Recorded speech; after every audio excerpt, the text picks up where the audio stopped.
Beef with Spirit is an infusion of whiskey and beef using dry age techniques.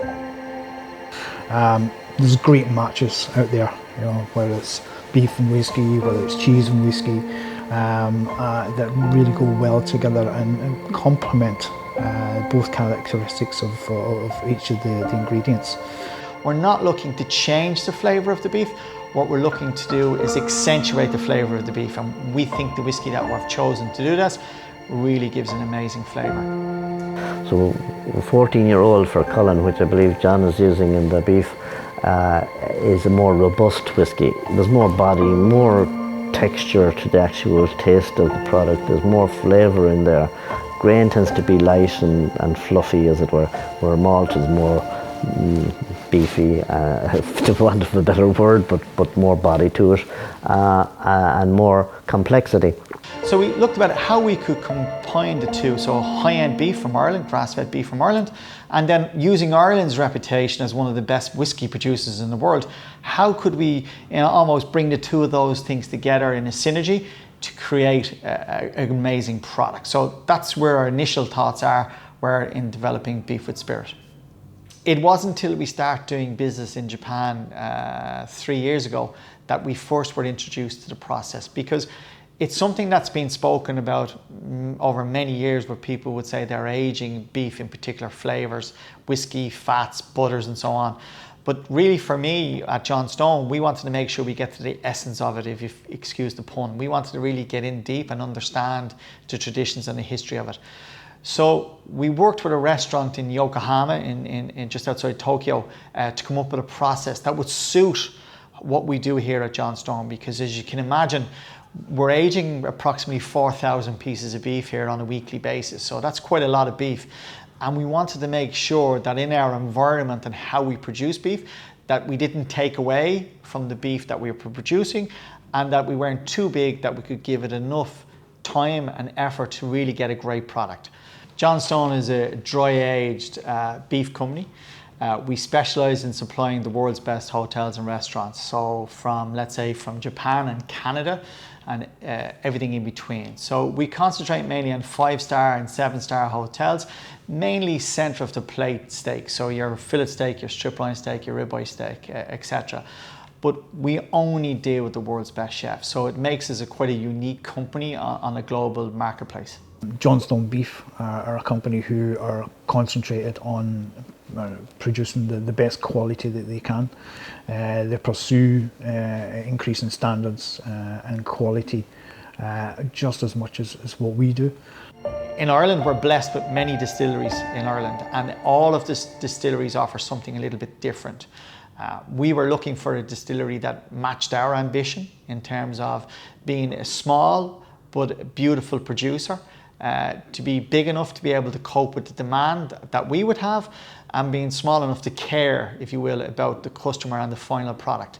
And we were very lucky to work with Powerscourt Distillery in terms of their time and effort to get us the whiskey and the flavour compounds that we were looking for, that we could actually taste, and that we would actually work in the process. Because some of the whiskies, albeit were from big distilleries, but the flavour profile we were getting through just wasn't going to do it for us at Johnstone. Powerscourt is a premium producer of whiskey.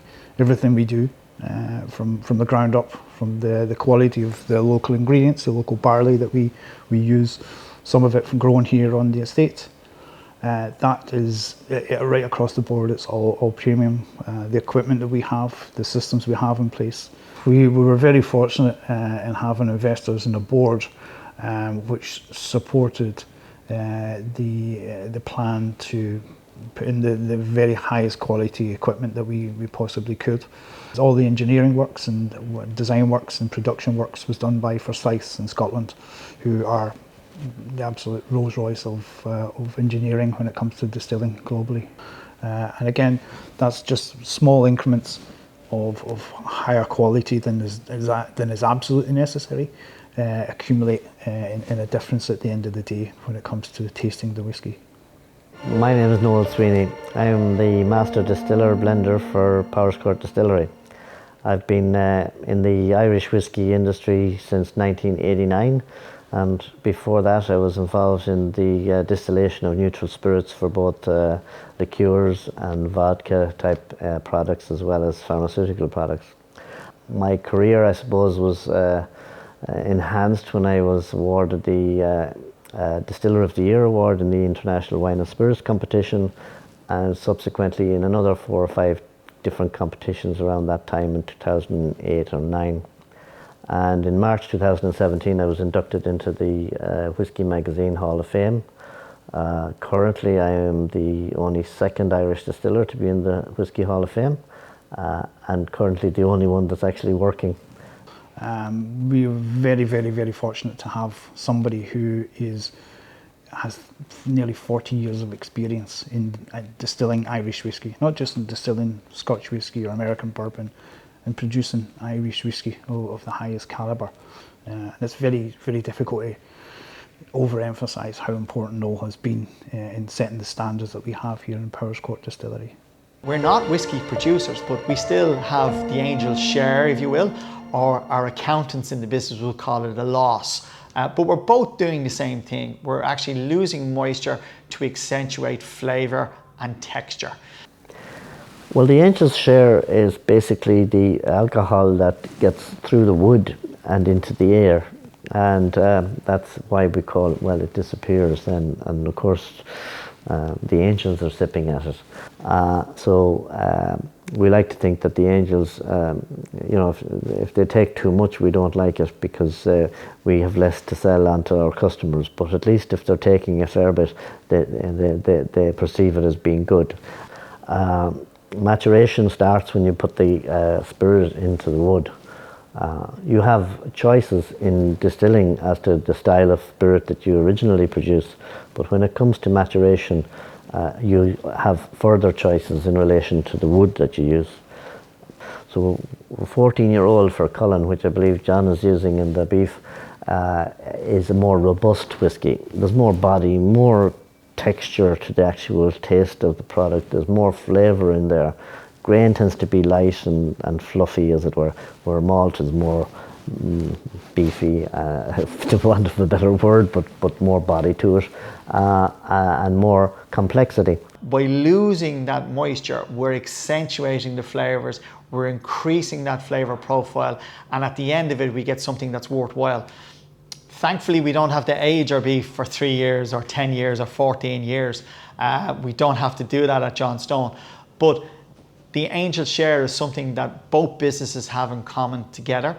It makes sense for us at Johnstone to create our whiskey aged beef, and again, as we like to call it, beef with spirit. So the most amazing beef with some of the best spirit we can find in Ireland, and we create this amazing flavour and texture that's quite unique both to Johnstone and both to a customer at the end of the day, which is the thing that we're most interested in, is to give the customer, again from Johnstone, another great eating experience.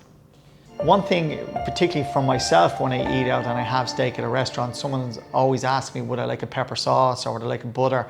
And I think great meat doesn't need anything. It just needs a little bit of salt and pepper. That's all it needs. In this process that we've developed for the Beef with Spirit range, it's, you know, you don't want to kill the flavors of the whiskey that's present on the outside. So again, a quick sear on the pan and then roasting in the oven is the best way to get the best from this piece of meat. Once you cook it to your liking, whether it's a rare, medium rare or well done, during the resting process I would remove it, and just for a little bit of extra special note to it, I would add a little drop of whiskey over the top of the steak just as it's resting, just to give it that final touch, and then serve as you would normally serve your steak. The products that will be available will be sharing steaks, approximately 1 kg, in strip line, bone in, and also ribeye bone in. It will be available online on our johnstonbeefshop.com, also through our restaurant customers all around Ireland.